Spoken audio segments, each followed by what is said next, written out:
Assalamualaikum, Om Swastiastu. Selamat datang di video ini. Saya Paul Lawrence, saya guru Waldorf dari Australia. Saya sekarang menetap di Bali. Saya sudah punya pengalaman 23 tahun mengajar di Waldorf School di Australia. Dan sekarang saya bersama istri menjadi konsultan pendidikan Waldorf di Indonesia. Kami telah mendirikan sebuah Waldorf School di Australia, di Perth, dan sejak 15 tahun mengajar dewasa dalam rangka workshop, online course, teacher training, dan sebagainya. Sejak 2020, kami membantu di Indonesia, mengajar di India dan Vietnam juga. Kedua anak kami juga dididik di sekolah Waldorf, dan saya bangga sekali. Anak pertama saya sudah menjadi pilot dan anak kedua akan menjadi dokter. Hari ini kita akan membahas Waldorf Early Childhood Education, pendidikan Waldorf untuk anak. Sebelum mulai, saya mohon maaf atas semua kesalahan bahasa Indonesia saya. Saya masih belajar, maaf ya. Dan maaf, ada banyak ayam yang mengganggu mungkin di video ini. Kita mulai ya dengan sebuah kutipan dari Rudolf Steiner. We should not learn to teach out of any book other than the one lying open before us and consisting of the children themselves. Kita hendaknya tidak belajar mengajar dari buku apapun selain dari buku yang terbuka di hadapan kita, yang merupakan anak-anak itu sendiri.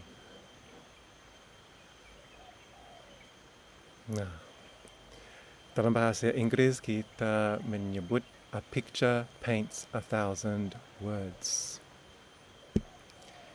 Ini sekolah madu di Bali, di mana saya bersama istri saya membantu. Bagaimana kesan pertama Anda? Apakah sekolah ini biasa saja? Kan indah, alami.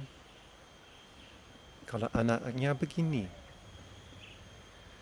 Kalau sekolah Waldorf di Bali, ini tempat untuk bermain, menikmati alam. Kan tidak kelihatan seperti sekolah biasa.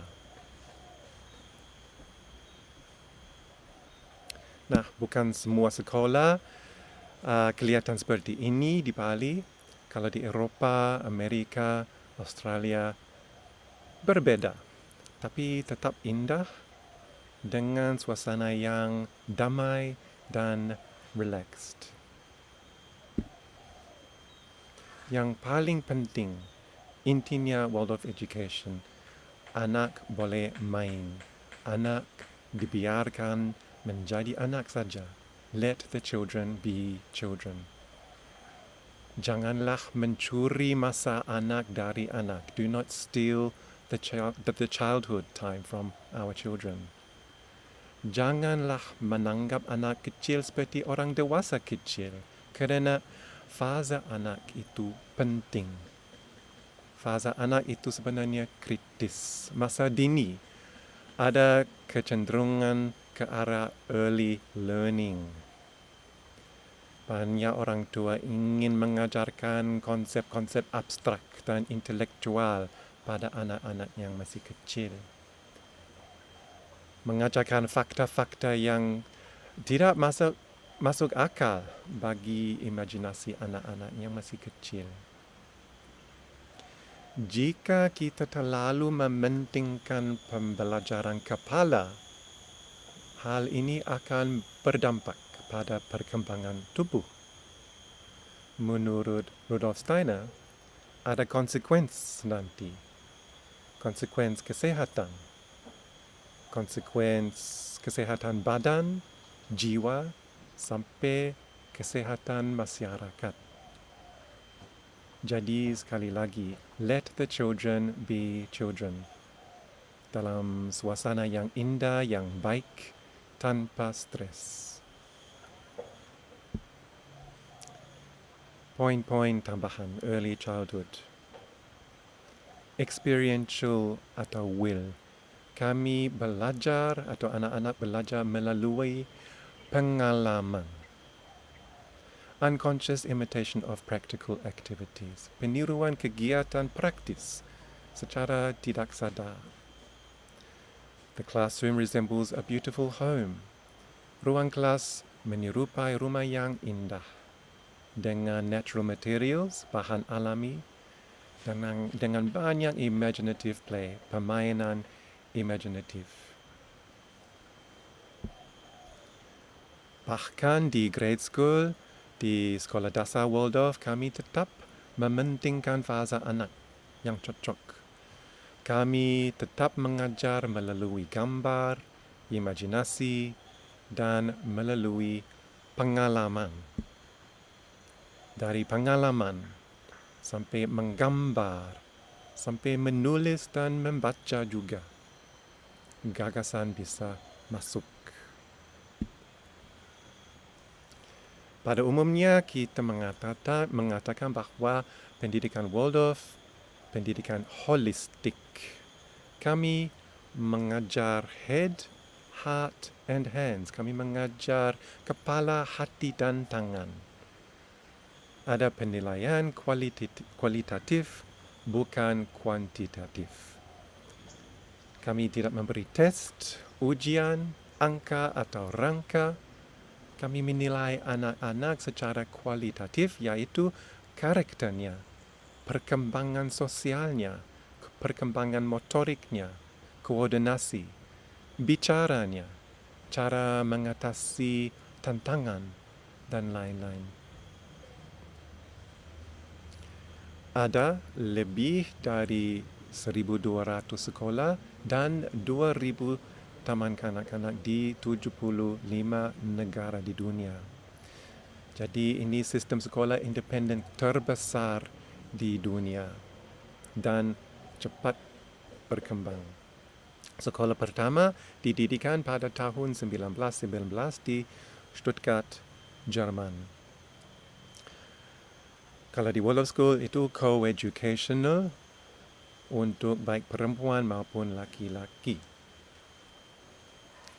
Untuk spiritualnya, kami mengakui bahwa setiap anak mempunyai jiwa, setiap anak ialah makhluk spiritual. Tetapi ajaran agama tidak diberi secara formal atau eksplisit.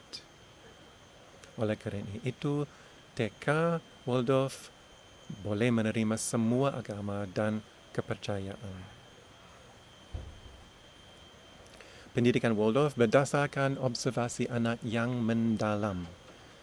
Dan cara mengobservasi diberi oleh Rudolf Steiner. Biasanya ada struktur manajemen di Waldorf School yang non-hierarki.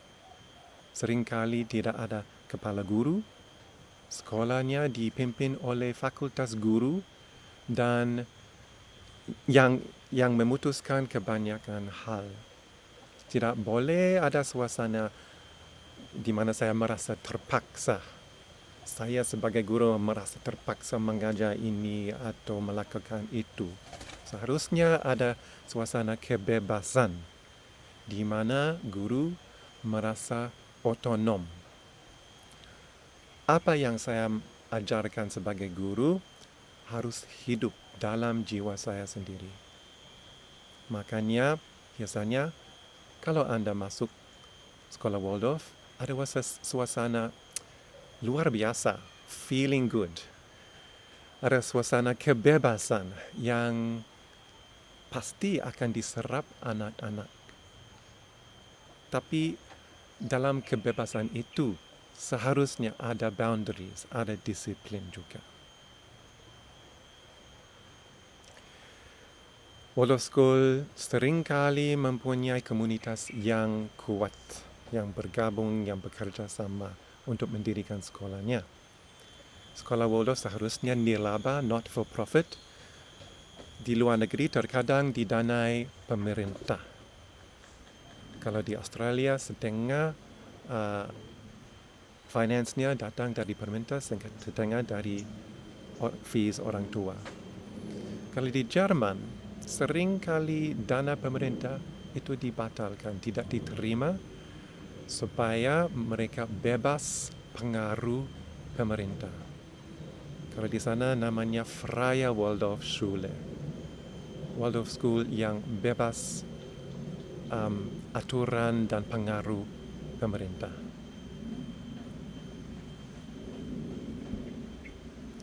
Nah, kita membahas kurikulum.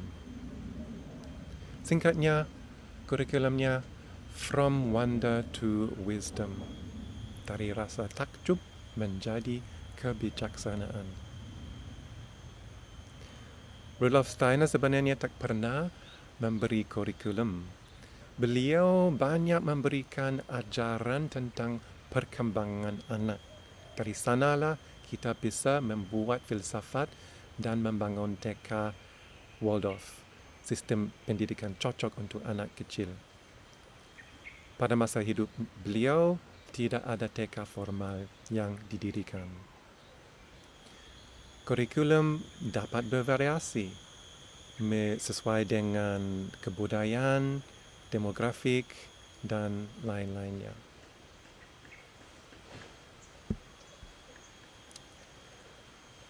Ada beberapa elemen penting dalam kurikulum. Perkembangan yang alami, kita mendorong rasa ingin tahu, curiosity, sangat didorong. Kesadaran diri dan tanggung jawab sosial. Lingkungan yang menginspirasi keajaiban, wonder, awe, and reverence. Keseharian anak pada umumnya selalu ada bermain kreatif, waktu untuk bermain kreatif. Ada kegiatan praktik, kegiatan tangan, kerajinan tangan. Ada circle time yang sangat seru, di mana anak berdiri dalam lingkaran, menyanyi bersama, bergerak. Ada tantangan koordinasi, kadang-kadang dengan beanbags. Ini waktu seru untuk membangun dan membangkit badan dan jiwa. We call it awakening. Ada waktu untuk bermain di luar, waktu untuk bermain di dalam ruangan juga. Ada kegiatan seni, menggambar, melukis. Selalu ada waktu cerita, di mana kita duduk, diam, dan dengan hormat mendengar ibu guru bercerita. Kalau harinya panjang juga ada waktu istirahat.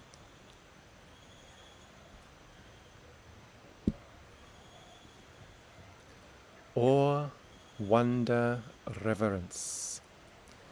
Rasa takjub, keajaiban. Ini merupakan fondasi jalan spiritual.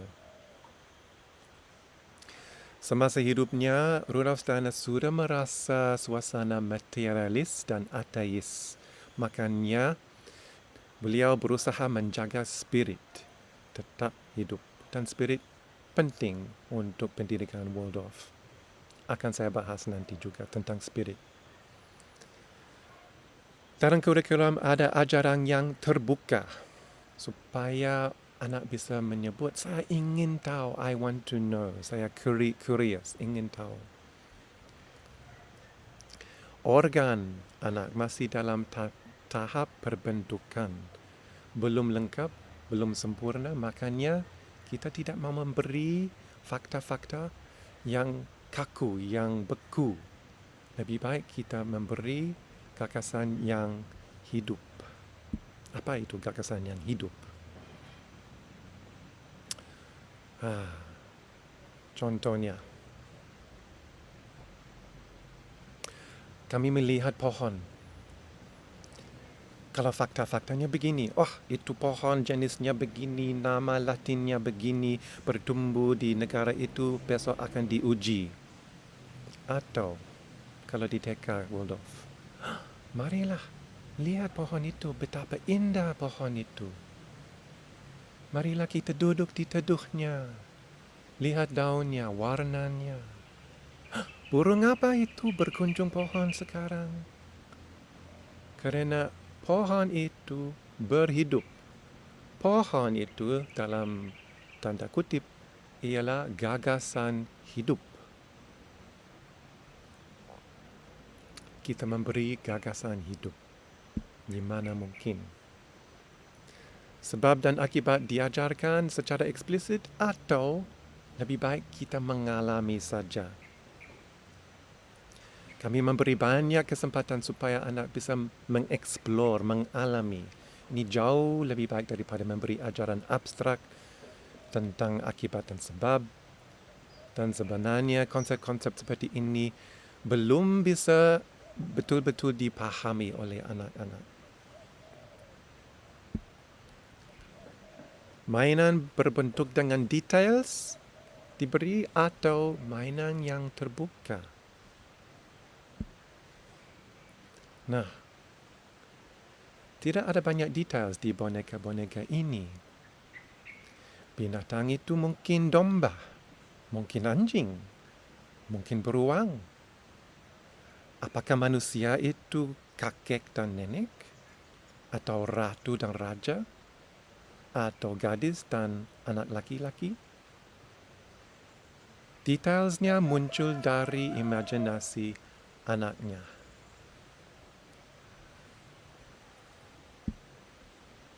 Boneka tipikal yang tidak punya banyak details. Mainan yang bisa ditemukan di TK Waldorf dengan bahan yang alami yang tidak mempunyai banyak details, blok-blok kayu yang bisa merupakan mobil, HP, rumah, binatang apa saja. Dengan kain-kain ini kita bisa membuat bermacam harta seperti atap rumah, lapangan untuk binatang-binatang. Dengan kain biru kita bisa membuat sungai atau samudera. Kita bisa melipat kain-kain ini menjadi boneka dan sebagainya.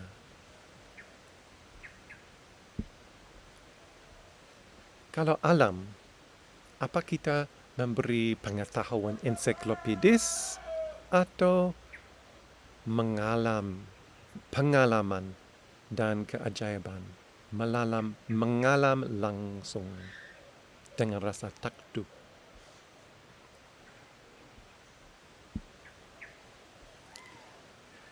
Dalam cerita story time di TK Waldorf, janganlah memberi terlalu banyak details, memberi kesempatan untuk imajinasi. Saya memberi contoh sekarang. Story yang sangat berdetail.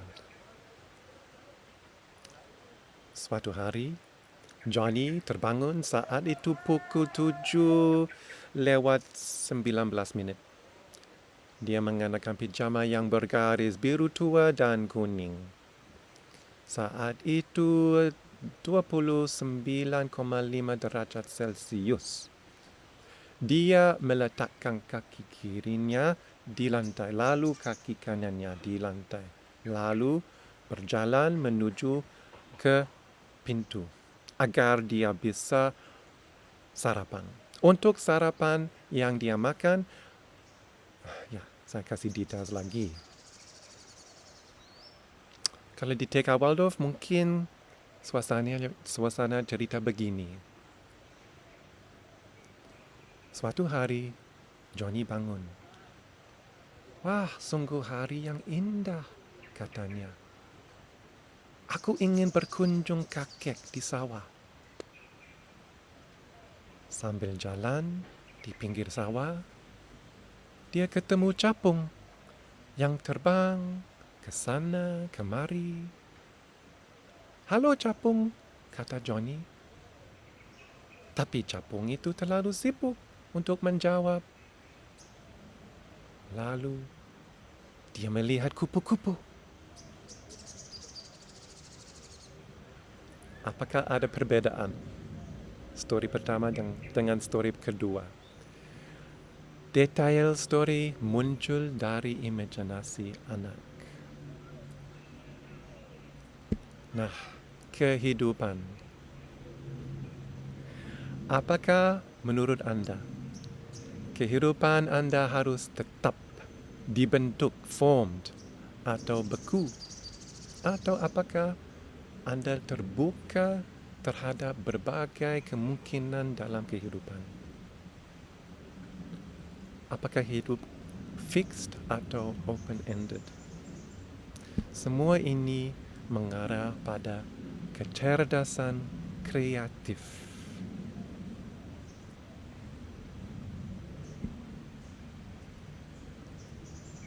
Anak-anak meniru, misalnya menyapu, bersih-bersih, memasak, berkebun, ada kerajinan tangan, bisa mengemudi, bisa menjaga bayi, bisa menjadi dokter dan perawat, bisa membuat toko. Itu semua ditiru. Ada kecerdasan kreatif yang muncul. Ini membangun gambar dunia yang nyata dan bermakna. Nah, kalau kita memberi layar, screen, HP, itu bukan nyata. Dan apakah itu memang mau ditiru oleh anak-anak?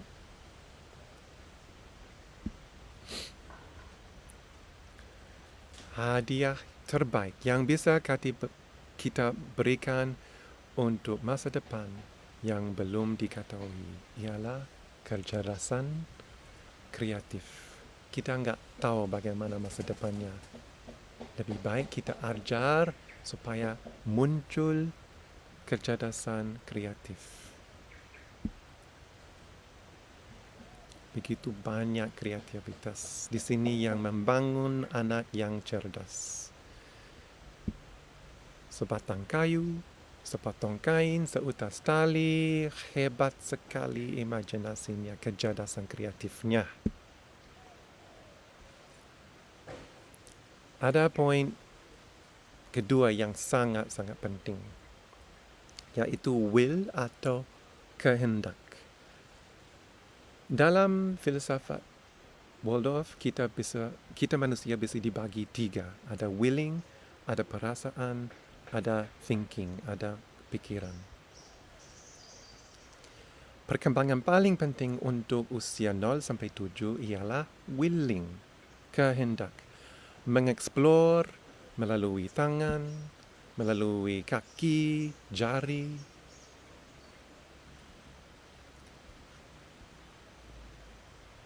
Ada sense of balance, keseimbangan, kita berlatih motorik, sense of space, sense of other, mengatasi rintangan, bekerja sama. Lots of doing, mengalami, mengeksplor. Ini membangkitkan kehendak, will.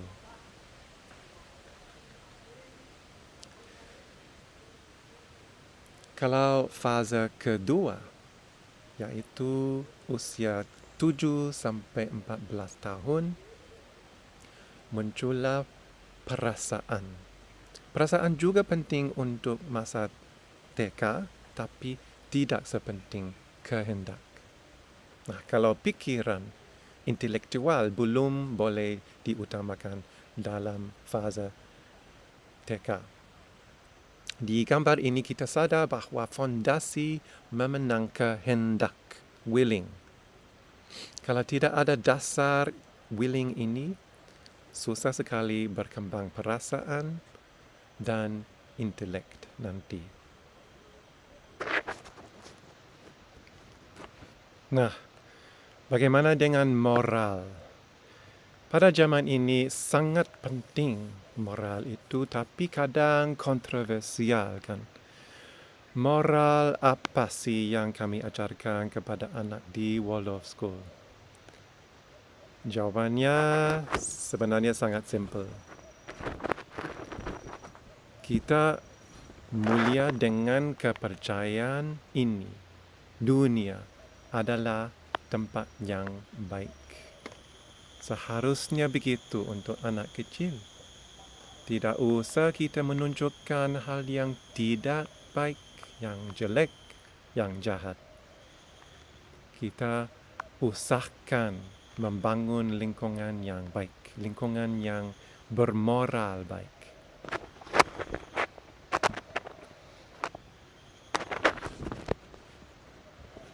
Moral baik dibangunkan dengan cerita, lagu, pantun. Taman kanak-kanak harus menjadi lingkungan yang baik dan lingkungan rumah juga harus baik. Sebab anak-anak menyerap semuanya. Jangan lupa ini hal yang penting. Jadi lingkungan yang kita bangunkan perlu dihatikan, perlu dipikirkan. Bukan hanya apa yang Anda lakukan, tapi bagaimana berperilaku, bahkan bagaimana Anda berpikir akan diserap. Oleh kerana itu, semua orang dewasa di sekitar anak harus baik. Fondasi keyakinan, budaya dan pola pikir diletakkan pada usia 0 sampai 7 tahun.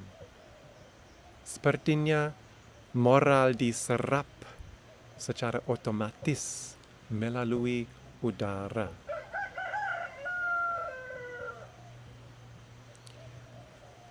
Kerana ini, kami harus memperhatikan lingkungan dan kami harus melindungi anak-anak dari dunia orang dewasa yang kadang-kadang tidak bermoral, tidak begitu indah, kan? Bagaimana cara memilih calon guru kalau di TK Waldorf? Kami memilih orang yang baik, orang yang mencintai muridnya, yang bisa observe sangat dalam anaknya. Orang yang bisa memperhatikan dan melindungi jiwa anaknya, spirit anaknya. Orang yang bisa mengajar secara kreatif supaya anak itu bisa mengatasi semua rintangan.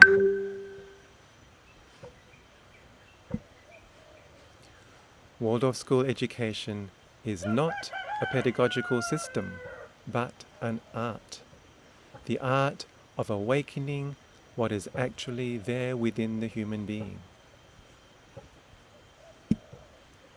Pendidikan Waldorf bukanlah suatu sistem pedagogi, tetapi suatu seni.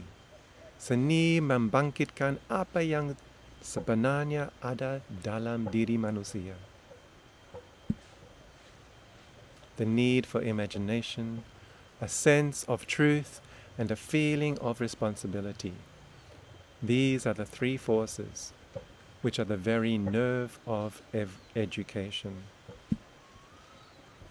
Kebutuhan akan imajinasi, perasaan akan kebenaran, dan perasaan akan tanggung jawab. Inilah 3 kekuatan yang menjadi inti pendidikan Waldorf.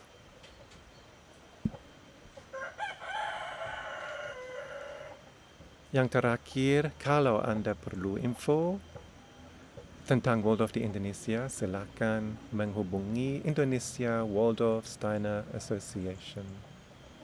Terima kasih. Salam. Om Santi Santi Santi.